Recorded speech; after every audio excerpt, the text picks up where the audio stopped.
প্রিয় ভাইরা আমার, হাতটা জোর করে বলে যদি পা ধরতে হয় ধরবো, আসেন। জীবনে বিশেষ করে 2টা পাপ আমরা কেউ করবো না, ইনশাল্লাহ বলেন। আপনাদেরকে খুব কষ্ট হচ্ছে? 2টা পাপ জীবনে করবেন না, সবাইকে অঙ্গীকার করতে হবে আজকে। কয়টা? শুনেন, আপনি এক ওয়াক্ত নামাজ পড়েন নাই, আল্লাহ চাইলে মাফ করে দিবে। ভুলে জেনা করে ফেলেছেন, আল্লাহ চাইলে মাফ করে দিবে। ভুলে একজনকে গালি দিয়ে ফেলেছেন, আল্লাহ চাইলে মাফ করে দিবে।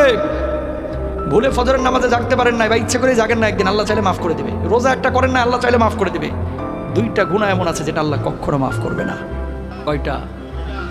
1 নাম্বার হচ্ছে বান্দার হক নষ্ট করা, 2 নাম্বার হচ্ছে শিরিক করা। প্রিয় ভাইরা আমার, কলিজার টুকরা আমার, খবরদার, ভাইয়ের সম্পদ হয়ে ভাইয়ের সম্পদ নষ্ট করেন না, ভাই হয়ে ভাইয়ের সম্পদ নষ্ট করেন না, ভাই হয়ে বোনের সম্পদ মেরে দিয়েন না, আরেকজনের হক নষ্ট করে আরেকজনের জমি দখল করেন না।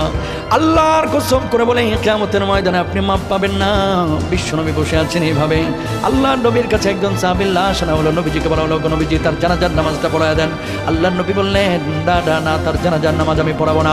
সাহাবীরা বললেন, নবীজি কেন তার জানাজার নামাজ আপনি পড়াবেন না? রাহমাতুল লিল আলামিন বিশ্বনবী সাল্লাল্লাহু আলাইহি ওয়াসাল্লাম বললেন, ওই ব্যক্তি ছিল ঋণগ্রস্ত, ঋণ পরিশোধ করে নাই, এই কারণে আমি নবী তার জানাজার নামাজ পড়াবো না। বলুন আল্লাহু আকবার। পা ধরা লাগলে ধরবো। আজকে একটা